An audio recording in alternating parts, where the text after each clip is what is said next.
So apparently my parents talk about a lot of heavy stuff on their podcast. Listen at your own discretion. Like, comment, subscribe, and share or whatever. Anyways, welcome to Sober At.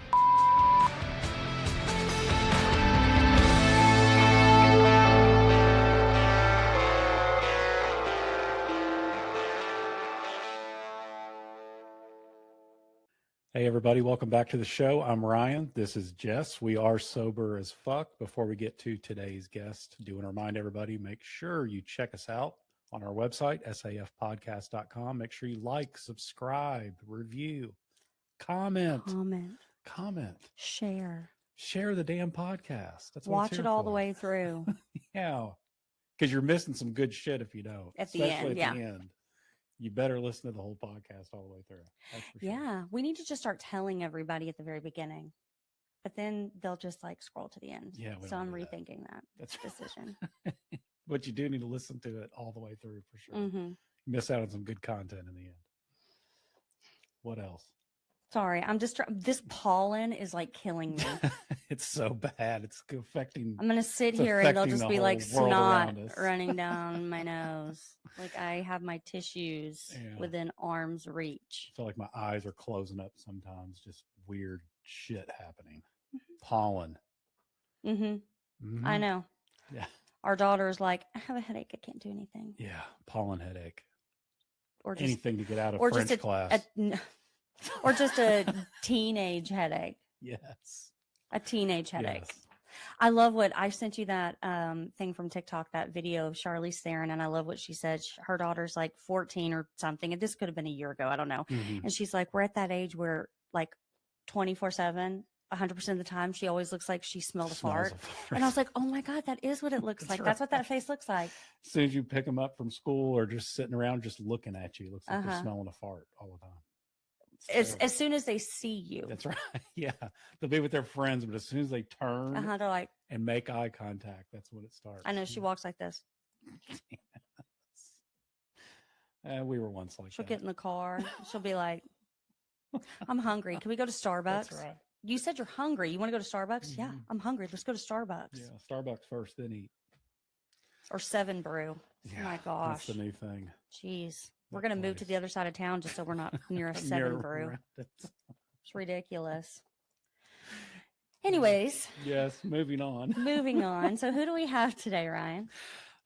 Today we have a sober coach. It's Danielle Moore. She has a website. It's called Soulber Sense. And she's from across the pond. She is from across the pond, as our good friend Tim is over in the UK, which is really cool. Anyway, we checked her out on we really love the stuff that she puts out on Instagram and stuff like that. We thought we'd invite her onto the show and let her tell her story and also talk about her coaching website. Yeah. Really cool. And she's been sober for 2.5 years. Did you say that? 2.5 years. I did. Sometimes I don't know what you say. Sometimes you don't. I don't. Sometimes I'm looking at you and I'm like, I haven't heard the last 2 sentences. I don't think you've heard anything I've had to say for the last 15 years, but that's okay. Conversation for another time. You know what? It's fine. She's 2.5 years sober. Right. I'm excited. I can't wait to hear her story. I cannot wait to hear her story. Please welcome to the show, Danielle Moore. Hey, Danielle. Hello. Hey. Thank you for having me on. Of course. Absolutely. Thank you for coming on. We appreciate it. We get so squirrely and off topic all the time, so you'll have to just excuse us. We just like to talk about life. So anyway, we're really here to talk about yours though today. But before we hear your story, tell us a little bit about your coaching, the website and everything. And we love the name, by the way, Soulber Sense. I love that. Thank you. Yeah, I created Go Sober, Become Sober because I think it's one thing just to remove alcohol and stop drinking, but then to become sober is when it's effortless and you're that whole new person from giving up the drink and escaping the alcohol trap. So that's kind of the aim for my clients. Removing the alcohol is just the first step. And then it's kind of facing everything you've been running from and then finding out your real identity. Because usually if you've come to a sober coach, your whole identity is alcohol and that's consumed your life. So that's kind of the goal, an entire mindset shift with my clients. So it's not I'm missing out, it's I am free from the alcohol trap. it's effortless, because that's what we all want, really. Be sober as fuck, not care. That's right. Drink.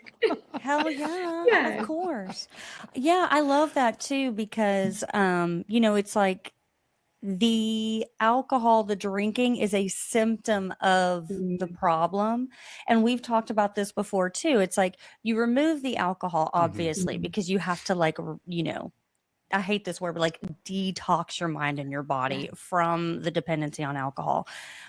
And then, and it's different for everybody, but usually around like the 1 year mark, it's like, that's when the actual like hard work begins. It's all hard, but then you're like, oh shit, like you have to figure out, why you're creating this life that you need to run from. So I think that, yes, absolutely. And you're so right. Being sober as fuck means like, you don't want to drink. It's not that you don't have triggers. It's not that you don't have moments and that you don't like temporarily slip back into those thoughts, but you immediately go, no, I don't want that. So that's awesome. What made you think of the name? Like I know that what it means, but like, how did you come up with that? It's so clever.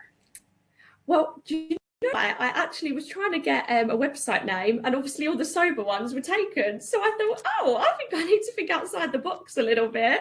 And I thought I was at a point where there's no willpower involved. I was like, I just was a whole new person and kind of living as my best self that I'd been. And I thought, I feel like that needs a name, because some people aren't drinking, but it's just on willpower. And they're struggling through, they're not having the alcohol, but they're not the best them. So I thought, okay, you're sober, but what's the next stage? That's when actually it was my boyfriend who kind of created it. So I've got to give him the credit. I was going to take it. But he was like, sober. I went, I'll steal that one. Yep. That's what's right. wrong with that? That's awesome. So thanks, George. Great. Yeah. It takes a team, it takes a team. What can I say? That's awesome. So do you are you taking new clients? How can people find you?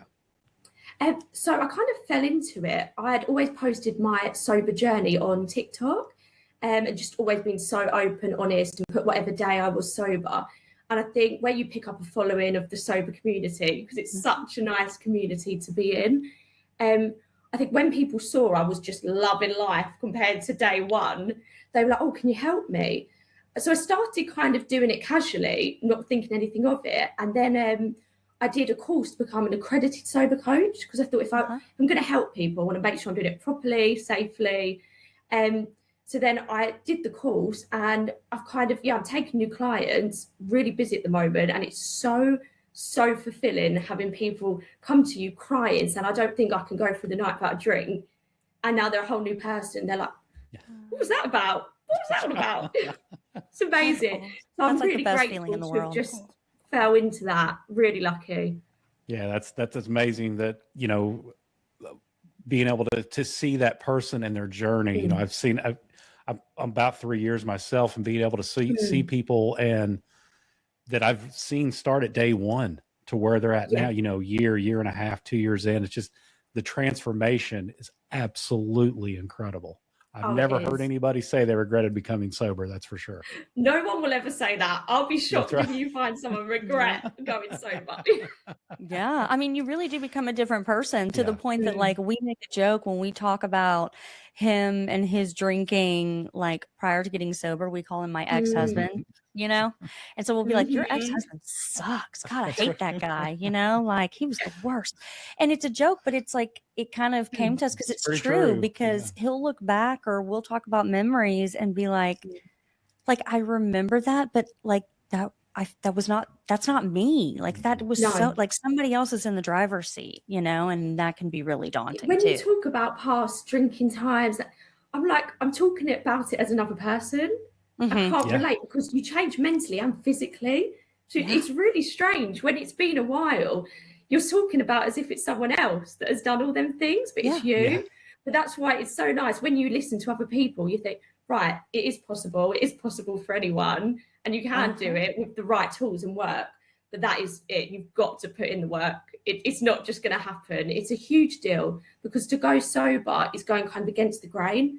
Everything we've brought up with, associations, conditioning, subconsciously. So it's huge. So everyone, if you're trying to go sober on your own, be kind to yourself. It's massive. It's massive. Mm-hmm. So it's nice, lovely being in the sober community. Everyone's so supportive, and there's so much support out there. It is a beautiful community. And that's the thing is, I think the first thing that people need to realize is you can't do it alone. And that doesn't mean that you have someone who is like, you know, you're codependent on. It means that it is, when we say it's a solo journey or it's an inside job, it means that you have to be the one doing the work, but you also have to have a community. Like I used to hate when I was a kid and my mom would say, you are who you hang with, but it is so true. It is so true. So, you know, you can't do it alone in the sense that you have to surround yourself with people who have similar, if not the exact same goals as you. So tell us a little bit about your sober journey, like that person before and what led you to really saying, I'm not going to do this anymore. Yeah. So I probably started drinking around 14, as you do, parties every weekend, and thinking this is just fun. This is what everyone does. But I knew straight away, oh, I like this. I like getting out my head. This is for me. So it ramps up. Obviously, then 16, drugs got involved as well. Cocaine, like party drugs. Still thought, this is just what everyone does. This is so fun. I'm just partying. But obviously that's a very slippery slope. So then by 18, got a job in London, in the city, massive drinking and drug culture.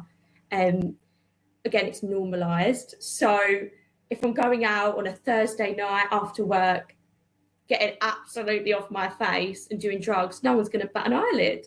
Still thought, this is just fun. So it kind of carried on down that route. And then I would say by 21, it was absolutely not fun. And I drank bottles and bottles of wine a day. Ended up using cocaine every day.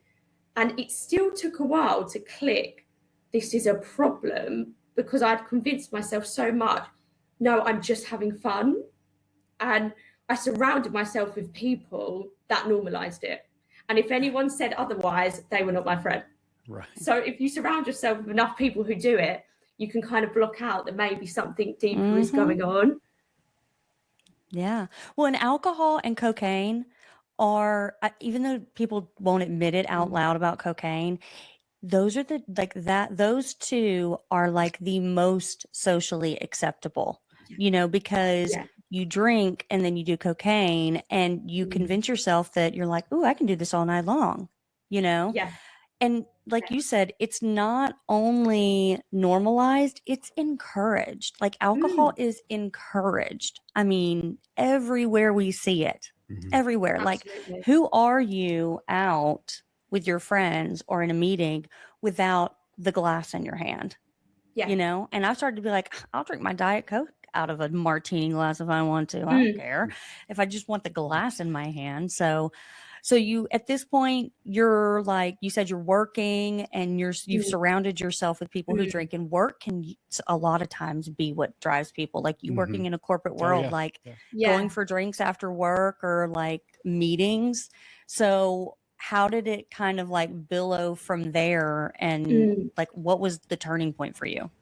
So COVID lockdown was just a horror story. I try and block that out, but obviously it's really important not to block it out and actually kind of look back. And then even though it's awful memories, it does show how far you've come. So I thought, I didn't believe there'd be a world where they actually shut the pub and the bars and I could not go there anymore.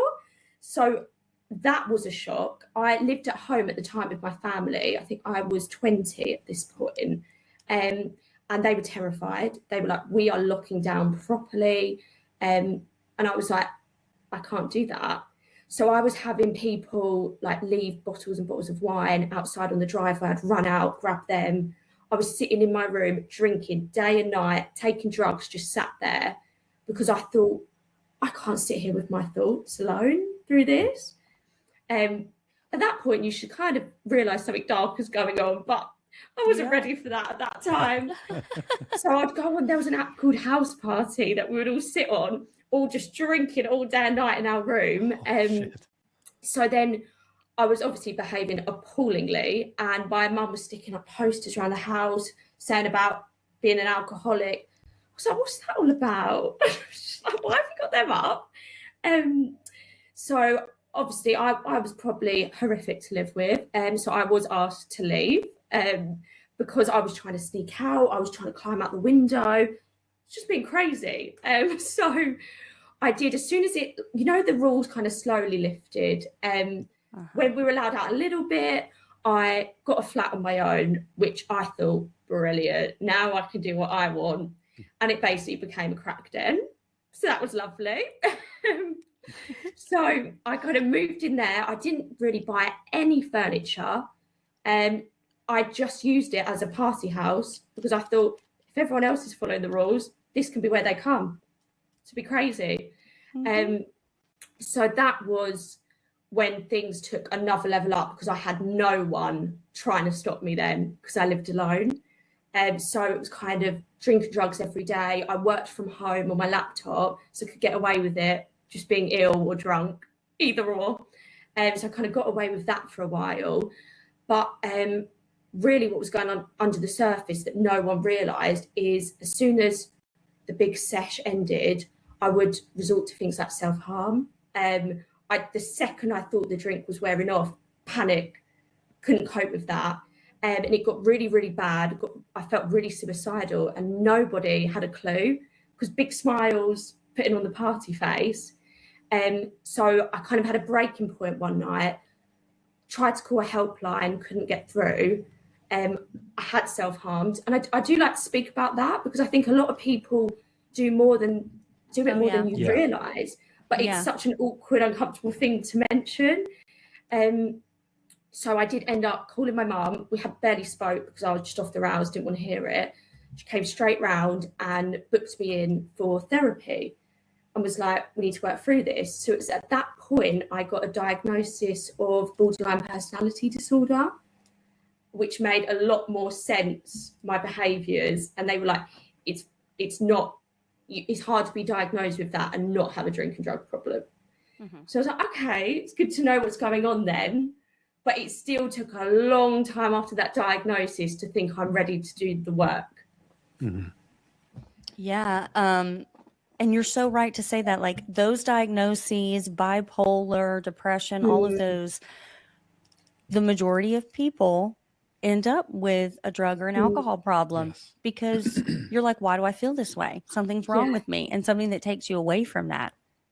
Now, when you got that diagnosis, I'm sure at first you were like, oh, you know, knowledge is power. I understand. But did you find that it propelled you to get sober, or it gave you kind of that crutch of like, oh, well, but this isn't my fault? Because that happens with people too. Sometimes they'll be like, oh, okay, well, I am fucked up in the head. It's not my fault, you know, and they can use that. It's usually one or the other. So which way did it kind of go for you? When I saw the list of like the characteristics and how you'd be diagnosed, I matched it textbook. So I was like, okay, I feel really reassured. This is very common how I'm behaving. Like I'm not some rare person. And there was a very clear path to start feeling better, like DBT therapy, what you need to do. So I felt very reassured, but I also thought, that sounds like a lot of work. I don't think I want to do that. And I did for a little bit have that attitude, well, I've got BPD, so that's what I'm like. Because I wasn't ready to stop. I was not ready. And no matter how many people tell you, like you said, it has to be you that comes to terms with that. So even though I was so low, I thought, no, but I am still having fun. And I don't want to change myself. What if I'm not fun anymore? And that was kind of what held me back.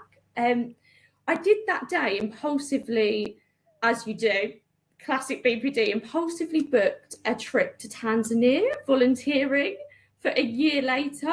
I don't know what my logic was. That's a big commitment. That was the borderline personality, right? That was that. We'll blame it on that. I'm going to Africa. I don't know where that came from, but I felt a calling to that. So I booked it for a year time because it was an awful lot of money. And I thought, right, that is my goal, to feel okay by Africa and be able to afford it and then help volunteer with the children. Had this vision, didn't actually do any of the work by then. But I said to my parents, I broke down. I was like, I need to go on this trip. I need to escape the environment I'm in. And very luckily for me, they did pay for it. So I'm very fortunate for that. So when I went away there, I had a massive bender that night. So much coke, so much drink. Slept for the whole 14-hour plane flight, and I literally did not move. The person next to me had to check I was alive. I think it was just that relief of flying off. I just crashed out. And I managed, when I was there, I was so open with everyone who was also volunteering. And I said, I slept for a few days at the start in the house I lived in. And I said, I'm trying to go sober, really in a bad headspace. And everyone was so kind. And I managed not to drink for about a month of it through willpower. So it never lasts when you do it that way. But Right. I felt that little bit of improvement, a little bit of my facial swelling went down. And just living back to basics. I deleted all my social media, and it was going in, helping in the schools if children have nothing. And I just felt the happiest I've ever been. I was literally having to wee in the ground. We had no toilet, you're in poverty. But I thought, I feel the most peaceful I've ever felt. So it kind of gave me a bit of hope. Okay, you can feel a bit better. It's not impossible. So it was after I got back from there that I thought, right, let's actually try and tackle this a little bit. Wow. You said you stopped drinking for a month. So you started drinking again after that? Yeah, so I was there for 2 months. And the first month, everyone I volunteered with was just so supportive. And they were like, we won't let you drink.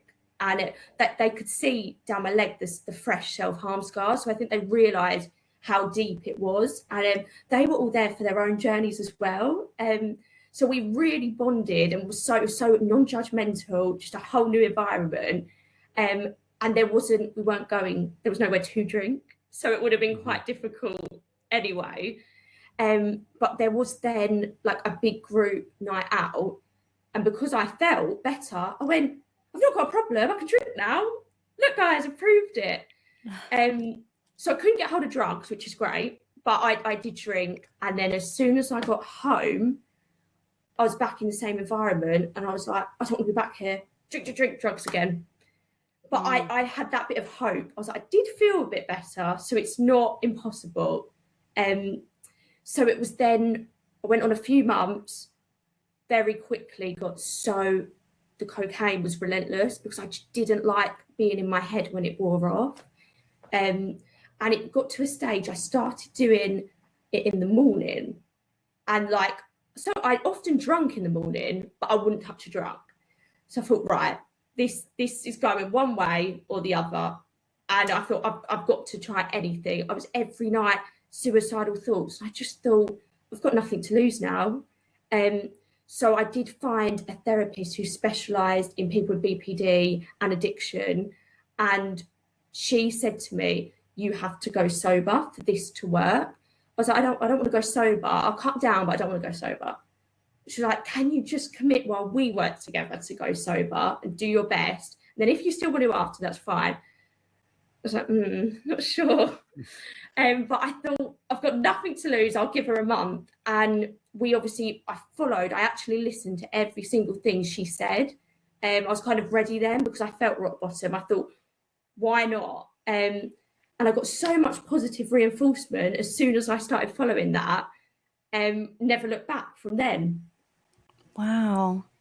That's awesome. incredible. You know, when you talk about going to Africa too, we convince ourselves that like, if I have this, then I'll be happy. If I have this, I'll be happy. You know what I mean? Like if I graduate from college, if I get a good job, if I get married, if I have kids, if I have the house. And it's not that those aren't great goals, right? Like it's important to have those goals, but to completely depend on singular superficial things for your overall happiness is just sort of, it's a story we tell ourselves.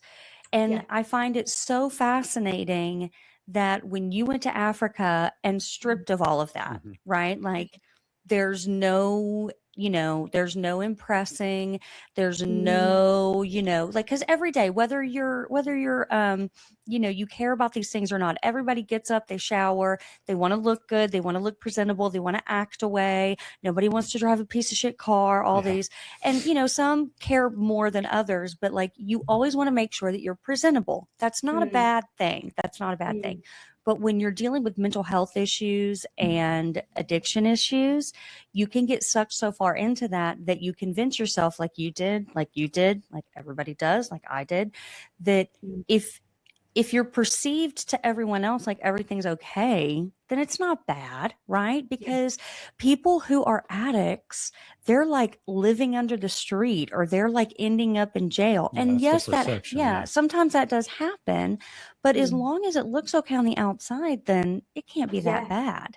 So stripping yourself of all of that, I almost find it really necessary. My best friend's been sober for a very long time and she works constantly. And she's like, sometimes, and she says it as a joke, but I get it. She's like, sometimes I want to check myself back into rehab just because I need the reset button just on life. Like I don't even want to use, I just need the whole like sleep and therapy and community just because to get out of my own head. And when she said that, I was like, I think that makes sense. Like, even if you're not wanting to use again, it's just that whole everyday things we deal with and the stress and shit like that just kind of she's like, I need someone to look at me and say, it's lights out. Yes. This is what time breakfast is. You're going to this meeting. And she's like, it's not that I can't do those things myself, but like, she's like, when I think of going to rehab, like I think, gosh, I was more relaxed in rehab than I've ever been in my life. And I think it's that whole thing. Now, when she went the last time, she chose to go. She wasn't forced. So that's a big component. That's a big thing. But like stripping yourself of all of that is, I think, a crucial part of it. Because like you said, you don't know who you are. You have to reprogram your brain. I mean, you become a completely different person. And also when you were talking, you remind me a lot of my brother. He's been sober over 6 years now. And we grew up like in activities and theater and choir and like so structured. So for us, we're always like, you give us a script and we follow it. You give me a plan, an outline, I got it. But when he got to the point that he was just completely dependent upon himself and an adult, that's when he spiraled. Because it was like there was nobody waking him up for school anymore. There was no one saying you have to go to swim team, you have to go to choir, you have to go to theater. And it sounds like that for you too, right? Like when you have these structured things and it's a plan and it's a course, you're like, okay, I can do that. But then when that's not there, and I think that's a lot of addicts too. Well, even like your therapist, she's like, look, I have this and it will work if you work it. And you're like, okay, fine. And it works for you. And that's another thing that goes back to, you can't do it alone. You need someone to look at you and sort of give you that blueprint. And it's a while before you can take that and kind of tweak it and be like, okay, well now I can kind of do this. And you call it like an accountability buddy is what it ultimately ends up being a couple years later. So with your coaching, what sort is that kind of what you do for people? Like how I could see that kind of playing into things. You're giving them more that blueprint to really dig deeper into themselves. Yeah.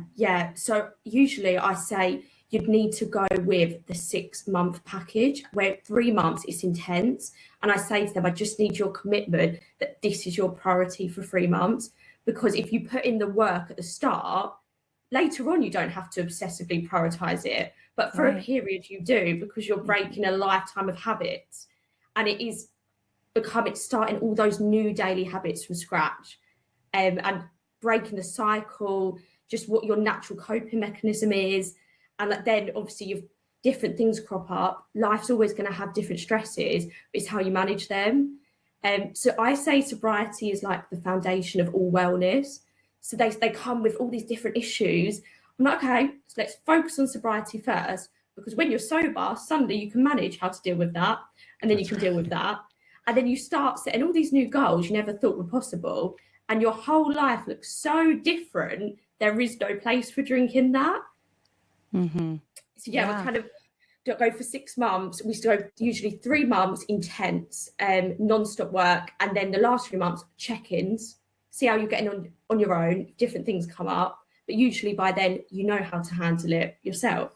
Yeah, and that's huge, because really that first 6 months to a year is rediscovering who you are, because used to, when, as you say, things start piling up and problems, issues, stress, the way you would deal with it was drugs, alcohol, whatever it was. Now I can face them head on because I'm sober, I'm clear mind. Yeah. But you got to put that work in first, which is hard, because if you work on yourself, the problems don't just magically go away when you become sober one day. They're all still there, but you don't have to necessarily put them aside, but you got to work on yourself before you can deal with that stuff. Because if you don't, you're just going to end up in that cycle back over and over and over again.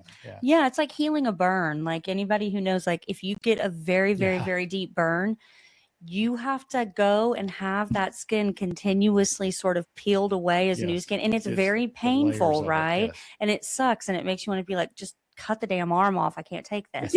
But but seriously, like if you continue to go and you treat it and it sucks at first, that new skin starts to show, and it starts out as looking like a gnarly scar. And then over time, there's always going to be a little scar tissue there, but it becomes so unnoticeable that you don't see it anymore. Right. And nobody else would notice it with the naked eye either. And so, I agree that first year, you're literally raw. Very raw. Like, and very sensitive. Not that it's anybody else's responsibility to change what they're doing. But you have to be very, very conscious of everything that you're taking in, the music, books you're reading, conversations you're having. Exactly. Literally everything. Mine, I am sober. I've been sober almost 2 years, but mine was really more mental health related. So ADHD, OCD, binge eating disorder, all of those things. So when I first started my mental health journey, I've been sober for almost 2 years. But I started my mental health journey, what was it, like 5-6 years ago, something like that. I literally had to strip down to, like, is blue really my favorite color? Or have I always just been told or presented with blue things? I had dyed my hair blonde since I was 13, off and on, but mainly blonde. And so I was like, I'm going to go back to my natural hair color, which sounds surface level, but it was literally like everything. Like, is this me? Like even the smallest things. Do I like this? Do I enjoy this? Or is it just that I've conditioned myself to convince myself that I've enjoyed it? Rediscovering. And just rediscovering yourself. And that period of time, again, I hate to be redundant, but like you are raw. So it's nobody else's responsibility to change what they're doing around you, right? Like people are going to drink and people are going to do, and they have every right to, right? You have no right to tell other people. But that means that you have to be very, very selective of where you put yourself and what you allow in. Because, you build up that scar tissue. So it becomes not necessarily easier, but you have those tools that when things pop up, you know how to deal with them. But at first, it's rough. Like I remember even his first year of being sober, right? You think, oh, you quit drinking. This is great. Everything's going to be awesome. But you forget that you're not used to dealing with these emotions, these feelings. These are all brand new.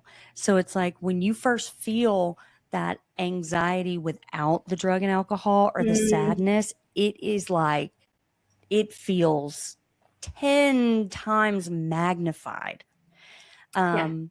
Which you don't realize is a good thing, because if you're feeling it, you can deal with it, but it feels daunting. I'm sure you even noticed, you convinced yourself that the alcohol and the drugs were helping with your borderline personality disorder. And then you get to that point where you're like, oh my God, like I actually can handle this better. Like for me, I was like, all of a sudden my medication's working better. Wonder why that is. Because I'm not drinking. So like, what was that kind of like, tell us more about like what you noticed, right, when you quit drinking and especially with the borderline personality disorder. Well, I'd say after about 3 months, I'd really noticed an improvement already. I was still massively had a lot of work to do, but they just were that little bit less intense, the mood changes. And I didn't feel quite as impulsive all the time. So I was like, okay, it's only 3 months, it's working. And then each month you think, oh, I was a bit more normal that month, because I just never felt normal. I never felt settled or level. So I would say after the first year, I looked at the list of how you'd be characterized as having borderline personality disorder. I didn't even really meet them anymore. So I thought, would I even be diagnosed now? Of course, it's always simmering. You have to always manage it, because you can't be cured. But I don't now match the criteria. So you think, how much was the alcohol and drugs impacting that? Because they give you massive highs and lows anyway. So if you're already naturally like that, it's having a massive effect. And then, of course, you're doing more impulsive things if you're drinking and on drugs. Of course you are, because you don't know what you're doing. That's so right. It was like such a knock on. And I think that's why it became so effortless. All the positive reinforcement. I was like, whoa, I should have done this a long time ago. But it's true. Everything you're looking for in alcohol, sobriety gives you. I wanted confidence. Now I have loads of self-confidence. It's crazy. You don't realise that it's taking it away, because it's sold to us as giving you them things just through marketing that we see all our life. Like when you're like, oh, I need a drink before I go into this meeting, or, oh my gosh, I gotta I need to smoke this weed before I do this or whatever.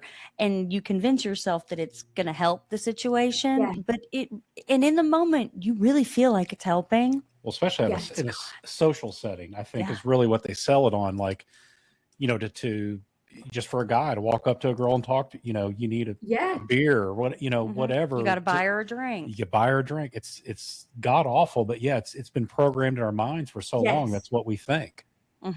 And we read it in books. We see it on television, and here in the States, it's the same as in England. You guys you have a pub around every corner. We have a liquor store, everywhere. A bar. I mean, we have, breweries that pop up that are family friendly. And it's just, and we did it too. You're hanging out at the bar with your kids and then just driving home, hey, see you tomorrow. And you don't think about it at the time because everybody else is doing it, right? And it's fun. And you don't think about it. And experimenting with things when you're young, that is very normal. I think that, drinking in high school and all that, you're figuring out who you are. And then you get to a point where you realize some of your friends went on and they, maybe they had those problems or they didn't, and you just can't seem to come out of it. The scariest thing, and our daughter's 15, is, and we talked to her about this, you don't know until you're usually already in so deep. And so how I see more parents too having those conversations, because that's when it really starts, right? When you're young, I know she's going to smoke weed. I know she's going to drink alcohol. I know she's going to do stuff with boys. He's over here don't talk about my daughter like that. And as terrifying as they are, she's going to do them. So we try to tell her in hopes that she doesn't end up where we were. Listen, just be honest with us, be honest with yourself, and talking her about the genetic components of it too. So you said that your parents really noticed that you had a drinking problem from a young age. Was alcohol a normal part of your childhood? Do your parents drink? Family? What did that look like growing up? Yeah, well, this is the thing. They've never been big drinkers at all. But they've never been against alcohol. But I didn't grow up, they wouldn't sit at the dinner table drinking. But I loved being out my head. So I think that's why I really took to it. And of course, it was totally normal. They were as every family does, oh, you're 18, you get to go out and drink now. And it's like a build up to it. So of course you're thinking, this is great, because I've just been told you've made it to 18, you can legally drink. So it was very just so kind of normal in my house. But really, when you deep it, no drinking is normal, because you're altering yourself and you wake up with regret, blackouts, and it's just ethanol. But in a social standard, it was just kind of normal in our house. Drink at the weekends, not in the week. But I think that's the problem with mental health. If you find something that's kind of letting you tune out for a bit, it's you're never going to use it normally. It's always to the extreme, isn't it? Yeah, big absolutely. time. Well, I mean, and I like smoked weed for a very long time because I was always like, it helps me, it calms me down. And to a certain extent it did. And you know, we don't get into it too much on this podcast, but there's all sorts of stuff with microdosing and all of that that I'm not going to get into.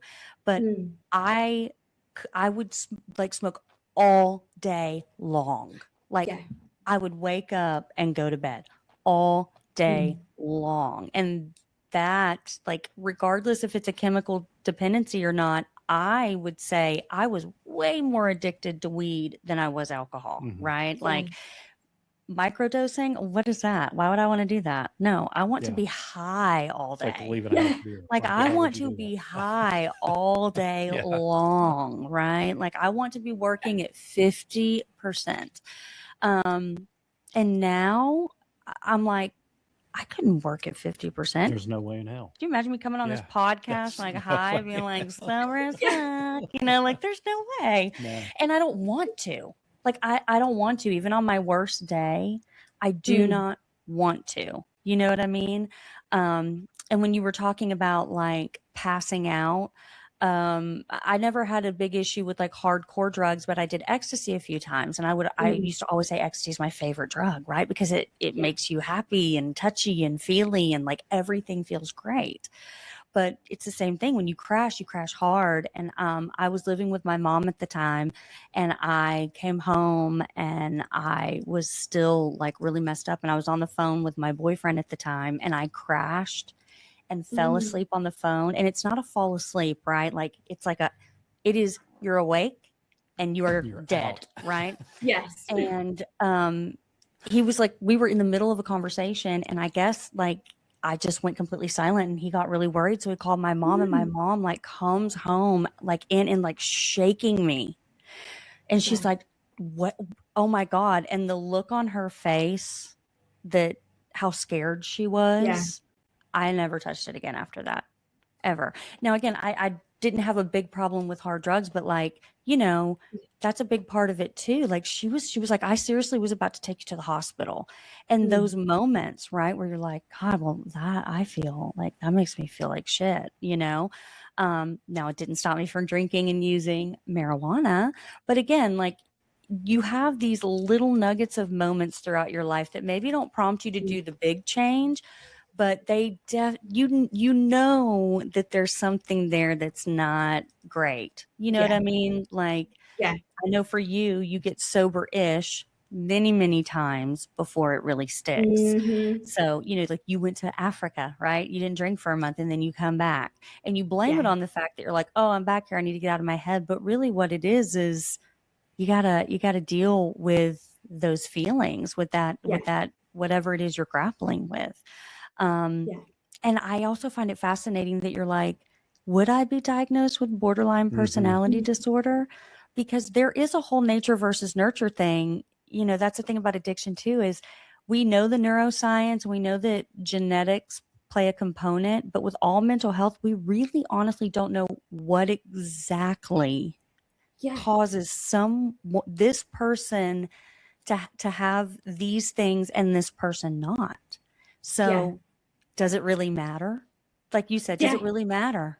No, it doesn't. And what a difference it's made now that you're sober, because you've recognized that, you know, hey, would I even be diagnosed with this now? Where before would be like, well, I'm diagnosed with it, so I can go back to my old ways. What a huge shift in your life. Yeah. That has to be. Yeah, because if nothing else, you're like, I can't drink because it'll cause me to spiral back into that. Yeah, it's how you use it. Like diagnosis is great if you use the information and the program to help you, but it's meaningless if you don't do anything with it. And you can just use it as an excuse, which is really harmful. And it's not like you can reverse most things, you know, or at least really minimize the symptoms. And I think it's interesting, really, when they are diagnosing people, should they be doing that when they're addicted to something? Because are you really you? No. So I do think it's like they should be careful throwing out labels if you are using and drinking every day, because you have no idea what's going on under that. Well, that's just an addiction. You don't know till after. So I think people they should be careful with that, you know?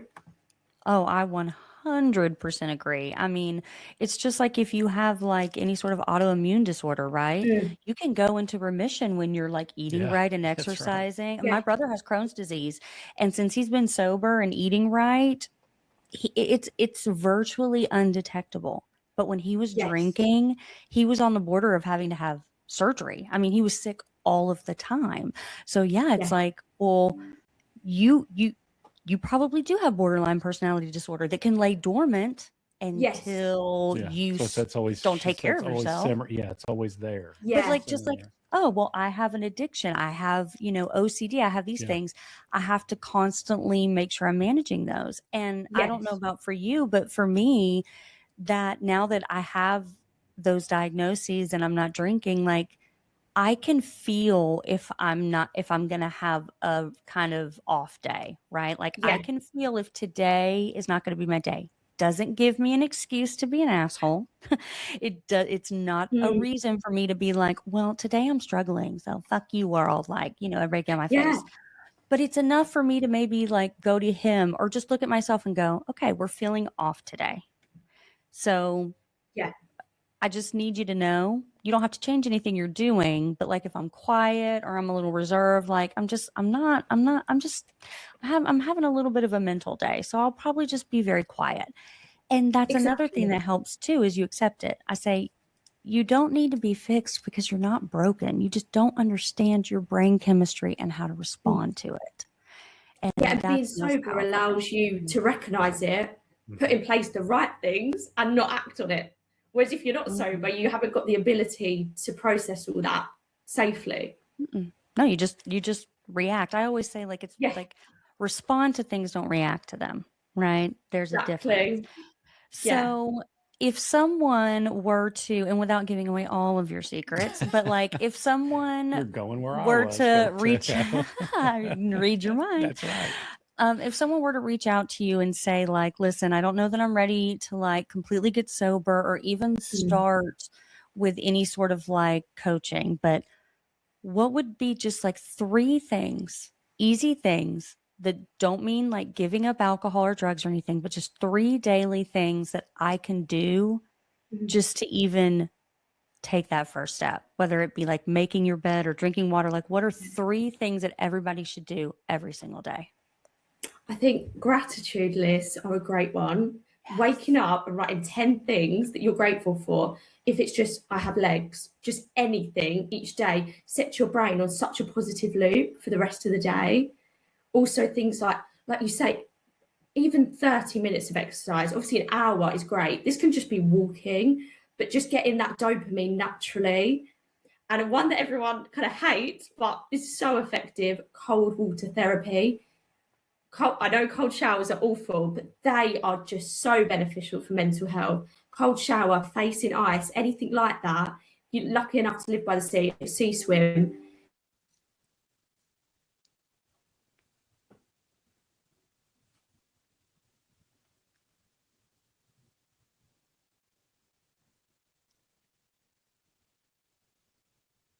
If you can hear us, I think we lost you for a minute.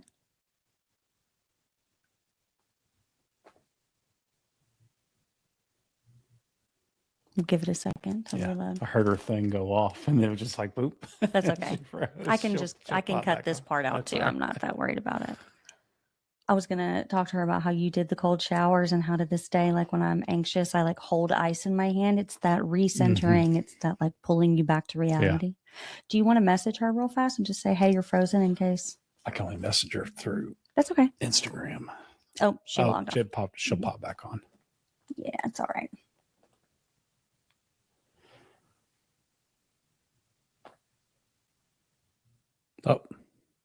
Oh, her laptop died. Say no worries. She can get back on her phone if she wants to.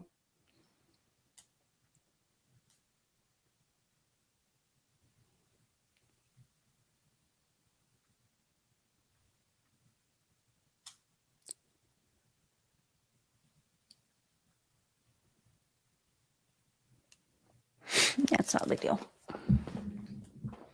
I'm not gonna stop this though. I'm just gonna let it go. Because Yeah, then that's I need to fine. Once go you pop in, and you can just cut splice out. it. Yeah, no worries.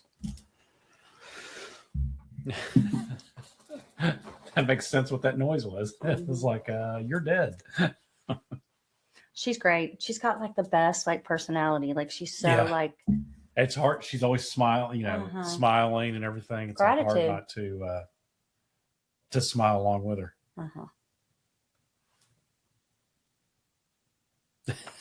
Shit, my laptop died.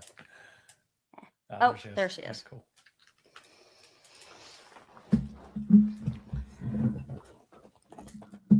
Oh, where's my mouse?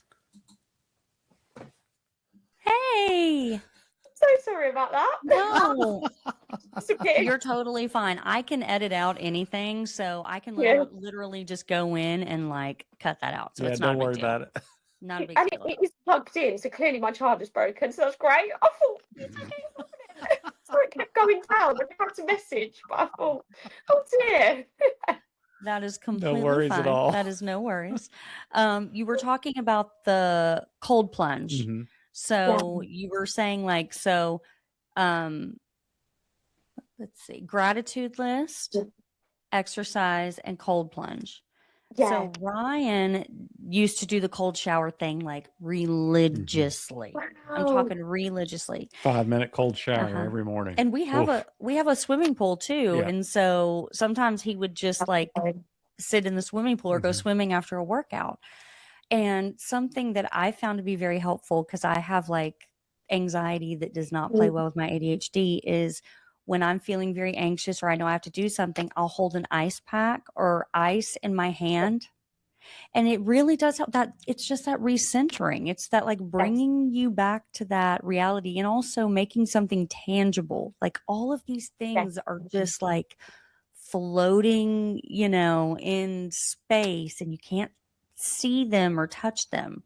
So it's good. Like you said, like those things make them like an actual physical something. And you're like, I can deal with something that's right in front of me and I can feel and touch. Yeah. And I think that's something else a lot of people don't realize. You have to make it something tangible. Yeah. Yeah. Mm-hmm. You have nothing to add? Nothing on that. I'm No. shocked. 5-minute cold showers, you're strong. Well, it was part of a program I was doing. So I was doing 75 hard. I don't know if you guys have that. Yeah. Oh, you do? Okay. So I did the full gamut. I mean, I did live hard. I did for a full year. Actually, I ended up doing it a year and a half. But for that year, I got introduced to it after the 75 days was over. I had no idea. It just popped up and was like, hey, you can do phase 1 now. I'm like, well, fuck, I've gone this far, so why not? And I did it. And I remember the first day I did, it was miserable. But once I got done with that, the 5 minutes, I was like, holy shit, I can see why people do this now. I mean, it's not going to kill you or anything. It's just, it shocks your body. But when you're done with it, oh my God, the feeling you have after that is just, it's amazing. It's hard to explain. Yeah. I mean, you can say how you felt it, but until you actually feel it. Oh my gosh, it's unreal. It's a natural high. So I was like, brilliant, I've got a high that's actually sustainable. I can keep doing this. So they do say it's like similar to cocaine high, but lasts 10 times longer. There's a statistic on that. And it does create the exact same effect as cocaine. I was like, I should have done this one in lockdown. And that's really what everybody's chasing, isn't it? Yes. Like in a perfect world, everyone would be able to eat whatever they want, do whatever they want, drink, do drugs, have sex, do all the things. There'd be no consequences, right? But that's just not how it is. Tons of consequences. But that's another thing too. It's okay to chase the high or the dopamine. It's how you do it. Yeah, different ways. Like there's nothing wrong with saying that I need to get out of my head. My thoughts are killing me and I just really want to feel good. Like that's another thing too, is with the sobriety movement in the beginning, at least we're breaking this now, is it's, well, you can't just always be escaping your problems. You life is about more than just being happy and feeling good. Is it? Like, it's okay to want to escape your problems, but the way you escape them is to recognize them, deal with them, and then put them aside. Like, when you like define for me what escaping is, because escaping means to leave a dangerous or toxic situation. And when you're drinking, you're actually, it's like a Stockholm syndrome. The way I talk about it is I used to chase chaos all the time. Even though you convinced yourself you were trying to run from it. I was trying to run from it, but I would create it and chase it. I was like, I loved fucking chaos. And now, almost 3 years in, I enjoy peace. I enjoy kind of doing. That's when you know the work has worked. That's it's like it's really, and it really clicked. I actually, and it's funny. I just journaled about this like a month ago. It's like the way I used to crave chaos is unbelievable. Whether it was gambling or drinking, whatever it was. Now the peace and calm that I seek out on a daily basis. Holy shit! Talk about the scales tipping to another plate. I'm sure you felt the same way, Danielle. Yeah, when you're using, you're escaping your life. Yes, yeah. Yeah, I couldn't sit at home I had to have the TV and music on at the same time for just constant noise. Yeah. And the busier somewhere was and crazy, I was like, "Whoa, I'm okay now." Couldn't have any quiet. So when my therapist said we've got to work on the mindfulness, so I don't think so. I don't know how I'm going to do that one. That's probably one of the hardest ones you can face. If you can sit with yourself, you know you're on the right path. That's when you know you're practicing it. That's right. It's so funny you say that, because I make fun of him all the time, because some of these things are just part of your personality, they don't stop. You work on them so they don't get out of hand, but some of them are just like kind of who you are. So for him, he'll text me or call me on his way home and he'll be like, "Will you turn the game on, whatever's going on?" Because he's a big sports buff. "Will you turn the game on for me?" And I'm like, even though I'm 10 minutes away from home. I'm like, because that way it's on when I get home. I already know. And so I told him, I was like, "Why do I need to turn it on?" He's like, "That way it's on by the time I get home." I'm like, "But you just walk in the door and turn it on. Like, why do I need to turn it on for you?" He's like, "I like having it on when I get there." It's one less step I have to worry about. And I told him, I was like, "I'm not going to do that for you anymore. I think you need to work on this. I'm not doing it for you anymore." And then like he'll do something like walk into the living room and he'll turn the TV on, whatever, and then he'll like go to do laundry and do it. I'm like, and literally I'll look at him and I'm like, "What are you doing?" He's like, "What do you mean?" I said, "I was in here reading peacefully. You came in, you turned the TV on, and then you went to another room." He's like, "Yeah, I want to turn the game on because I'm going to come back out here in like 30 minutes and I want it on." I'm like, "Then just turn it on when you come back out here." He's like, "It doesn't work that way," which I understand because I have my quirks too. But I did tell him, I was like, "Listen, I'm not turning the TV on for you in advance anymore. Okay, it's an intervention. I'm not doing it. Don't ask me to. I'm not doing it." I said, "And if you turn the TV on and you walk in another room, I'm turning it off. I turn it off." And he goes, "Why'd you turn it off?" I'm like, "'Cause you're not in here. You're not in here." And so like, and it's funny because it doesn't lead to anything bad. But that's like another one of his little quirks. Like, it's like you get like FOMO. You're like, "It's not on when I'm not there. Like, what's going to happen?" Or he'll leave the TV on when we leave the house. And I'm like, "Why are you leaving the TV on?" He's like, "For the dogs. They need to listen to it." I'm like, "It's not for the dogs." I'm like, "Don't get carried away." It's just, he knows the TV's on. Okay. So like he can walk out the door, but it's funny, right? Because that's another thing is you don't need to be fixed because you're not broken. Okay. Anything can be bad. Anything when used to excess or when used to cover or suppress can be bad.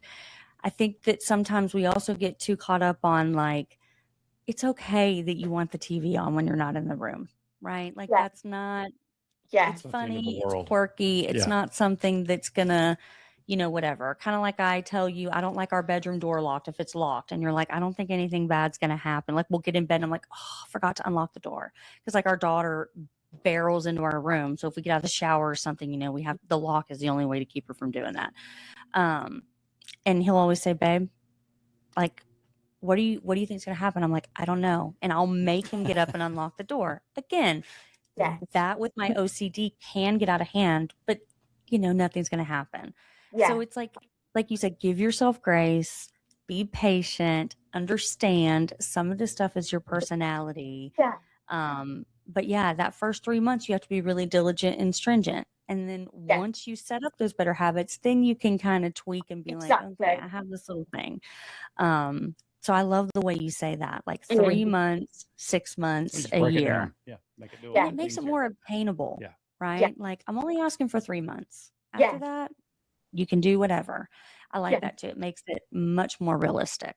Exactly, and not overwhelming, because it can seem very overwhelming to think forever when you're still in that headspace. But it's like, okay, see how you feel when you're not in this headspace and take it from there. Absolutely. Well, before we let you go, and we'll obviously talk about your coaching and stuff here at the end, but we want to get a funny story from you back from your drinking days. And if it involves you or somebody else, if it involves somebody peeing, it's even better. Falling is one of Jessica's favorite ones. But yeah, we got to get a good story from you. And I know. Well, when I quite literally, and I say this with a laugh on my face, lived in like a meth house with my brother when I was very young, when he got a condo and it was whatever. And though some bad things happened, some very funny things happened in that place. So I know for certain that you have some in there. I know, because I've been there. I know. Well, I would say the first story that comes to mind is, I'm not proud of it, but it was kind of funny. Lockdown, obviously, you're not allowed to have parties. So I was in a block of flats. I think it was a 2-bedroom flat, and I probably had about 50 people in there, all just getting off their head. And we saw out the window the police were coming. Obviously, the neighbours are going to call the police on me, very understandably. I'm not following any of the rules and probably really noisy. So I was like, oh my goodness, what are we going to do? We don't want the party shut down. So everybody got into different pajamas of mine. People pretended to be sleeping, laid in the lounge. I then, off my absolute nut, got in my pajamas, opened the door to the police, went, oh my goodness, I've just woken. What can I help you? I then managed to convince them for 20 minutes that I had just woken and I had no idea where this party's happening. I then invited them in, and 2 people were in my bedroom. They opened the door, were that convincing. I don't know how the adrenaline must have pulled it together. Went, what's going on? What's happening? Woke up. I then said, because I was so confident, you can look around if you want. And they believed me so deeply. Thank God they didn't open the lounge door, because I would have seen 50 people laying silently on the floor. And they went, I'm so sorry to trouble you. It's absolutely fine. So it can make you a tea or anything. Left on their merry way. And for 15 minutes later, we're all silent till they're definitely gone. And then carried on a massive party. So, oh my God. A weird one. Yeah. I don't know how we pulled that out loud. That could have easily been like that gives like cult vibes. You know, you go in, everyone's like laying down. I'm not proud of that. But it was funny seeing all these men laying flat on the floor. That's very.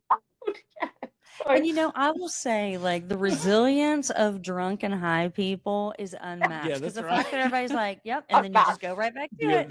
The amount of work of the shit that we put in for stupid shit is just unbelievable. You are not shutting down my party. Nothing was shutting that down. Yeah, right. That's impressive. That's actually quite impressive. Well, Danielle, again, let's remind everybody where they can find you, what you do, all the good stuff. Yeah, so my website is soulbersense.com, and you can find more info. Or my TikTok is Danielle Sober Journey, just for all good vibes, sober content, relatable. You can find me there. That sounds wonderful. This has been fantastic. Yeah, so much fun. And we were just saying, I have to end it on this. Like, you have the best energy. Like, you are smiling and you glow. Like, I can tell that you are just like loving life and you really, really get joy out of helping people. And like, we just want to thank you for being on the show. It's hard just not to sit and talk and smile with you and break bread. I love it. It's great. It's great. Make it easy. Sober as fuck forever. That's right. Thanks, Danielle. Well, Danielle, thank you so much. We'll catch up soon. Very much. All right. Bye-bye.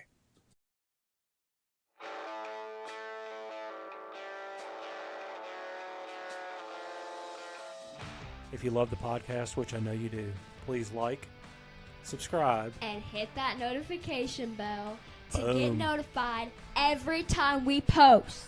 That's right. Dropping them, baby. Word.